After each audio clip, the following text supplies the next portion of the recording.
Hi, this is Leana Greene from Kids in the House. Today I'm here with Laura Hopper, the author of I Never. Laura, it's so nice to be with you today. Thank you, Leana. Nice to see you. So, how come you wrote this book? I never thought I was capable of actually writing something. I'd never written anything before. That's a great story in itself. Right, right. I think a lot of people think they have a book in there somewhere, but figuring out what story they're compelled to tell.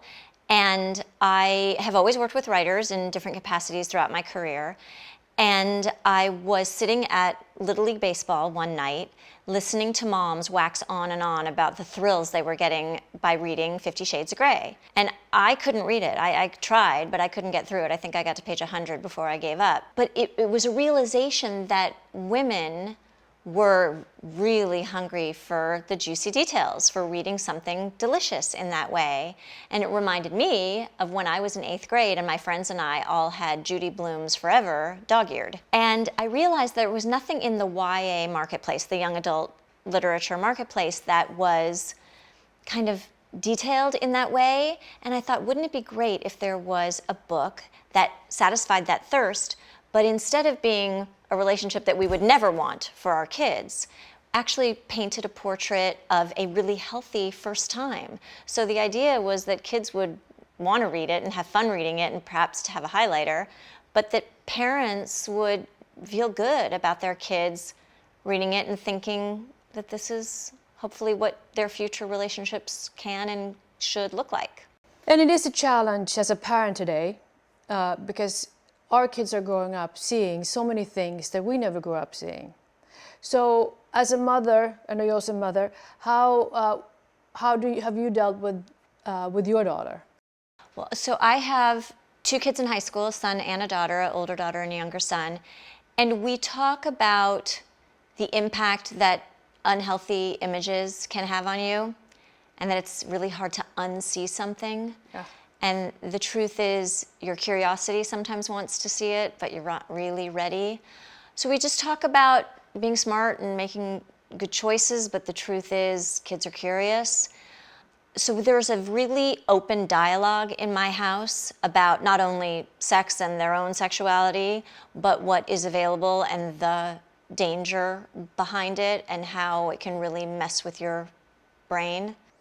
Especially for girls. I think this hookup culture can really end up hurting them. And that's why your book is so important for girls to see what a healthy relationship is and be able to make a distinction.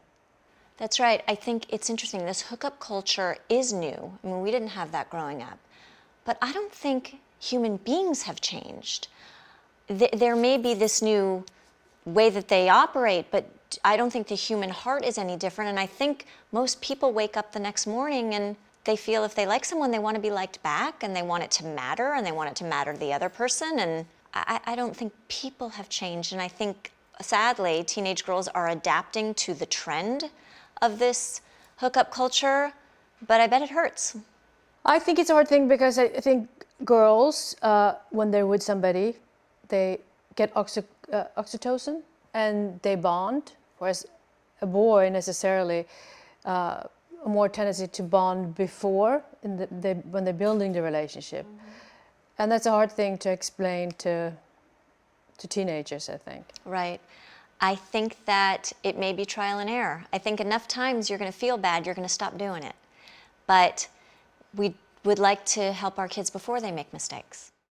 What's one takeaway that you want the readers to take away? I hope that people would, after finishing it and closing the book, think that everyone is worthy of a relationship where they feel appreciated and respected and adored. Oh, that's beautiful. Women who are long beyond their high school years have read it and felt and told me that they felt great nostalgia for first love and for kind of that whole coming of age process. And actually my brother, who's in his 40s, was one of the first to read it and said, God, I wish I'd read this when I was in high school. I would have known what girls wanted and how to be treated, and I think it should be required reading for teenage boys. So even though it's, of course, targeted at teenage girls, I think older women are appreciating the trip down memory lane, and I think it could be a healthy kind of how-to for boys. And I think also there's an interesting message in that if your first time is behind you and it wasn't the story you would have written for yourself, take a do-over. I like that. And I like that boys can learn from it. That's very sweet. So how did your kids react to you writing this book? Oh God, it was unpleasant in my house. I, thinking nothing was gonna come from this, I didn't tell anybody I was writing a book except for my husband. And when I finally gave it to an agent who said, okay, let's take a shot and we'll send it out to 4 of the big publishing houses. One of the publishing houses took it off the table with a preemptive offer, bought it right away. It was all super fast. So I came home and my daughter, who was, it was the summer before her junior year in high school at the time, and I came home and said, I've got something to tell you. And I described it to her, and it made her uncomfortable because, of course, her thinking was, people are going to think this is weird, Mom. You wrote a book about sex. It's super weird. And it's a good thing that it goes through editing and copy editing and production. It takes a while before it hits the shelves because she has become super supportive. She has not read it. Interesting. She has not read it, but some of her friends, I think including Violet, have read it and said, it's okay, you can read this, you can handle it. But we'll see. But she's come around in terms of her accepting that it exists. And Violet's my daughter. Yes. How do you talk to your own kids about sex? How did you handle that when they grew up? Well, when they were young and first asked about it, I told them exactly what they asked. I answered the questions right off the bat. And since then, and I think they were both their first, second grade when they first started asking. And my husband and I both just gave them the bare bones without too much embellishment. And since then, it's just been very open. It's been a very open conversation. I try not to ask too many personal questions because the truth is no good comes from that. They'll share when they want to share, and if you ask what they aren't ready to talk about, it's just irritating. But I'm really happy to say my daughter and I have an open relationship. And my son, who's 15, tells me what he wants to tell me. And sometimes those doors are open and sometimes they're closed, and I let him drive the bus. So a great book to open the discussion with your kids and to maybe teach your son how a girl wants to be treated. And also to inspire you for a do-over if your first time wasn't a good time. I love that. Right. I mean, no one should settle. Everyone should feel good about their bodies and their sexuality and their relationships, and we all deserve that.